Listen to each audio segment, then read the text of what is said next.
Chaque citoyen doit se sentir responsable du devenir de l'ensemble dont il est solidaire et répondre à sa propre conscience. Ai-je fait ce que je devais? Me suis-je forcé de faire mieux chaque jour? Félix Houphouët-Boigny. Comme annoncé la semaine dernière, nous commencerons à parler, à partir de l'émission de ce jour, des qualités du dirigeant.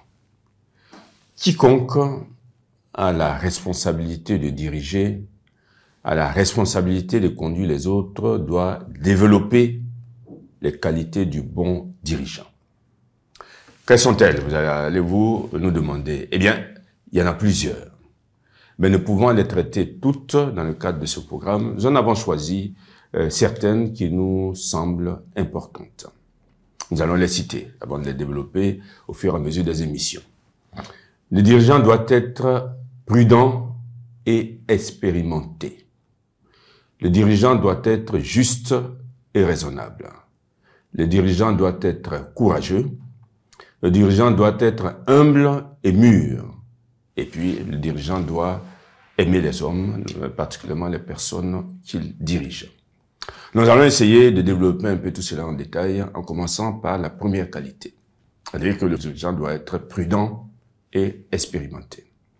Nous avons déjà parlé en détail de la vertu de la prudence dans les émissions numéro 109 à 114. C'est une très très belle vertu. Si vous avez le temps, puisque toutes les émissions sont stockées sur la chaîne YouTube, ce serait bien que vous allez les réécouter. Dans le cadre de l'émission de ce jour, nous allons relever juste quelques points saillants en rapport avec l'art de diriger les hommes. Lorsqu'on observe de près la tâche de diriger, on s'aperçoit que finalement elle consiste, si ce n'est exclusivement, mais en tout cas, pour la plupart, à prendre des décisions.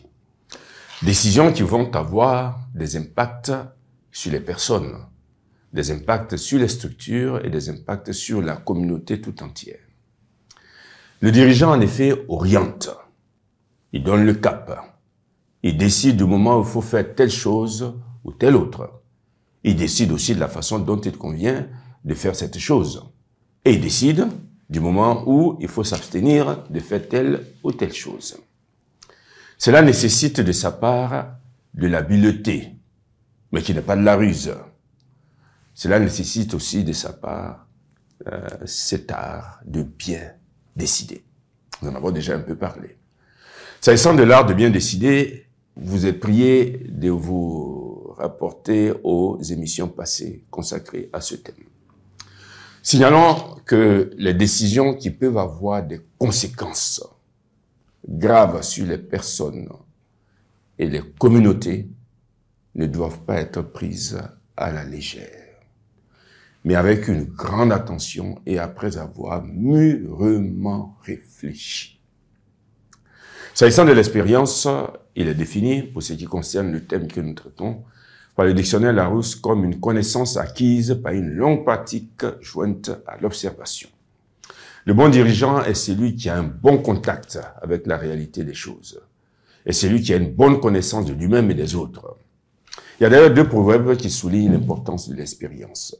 Le premier, expérience passe science, qui signifie qu'une expérience directe vécue a plus valeur qu'une connaissance abstraite. Le deuxième proverbe, qui n'est pas nécessaire de commenter puisque ce qu'on parle de lui-même, est le suivant: expérience est mère de science. Eh bien, le temps imparti à cette émission arrive à son terme. Nous allons nous arrêter là. Mais nous nous retrouverons la semaine prochaine.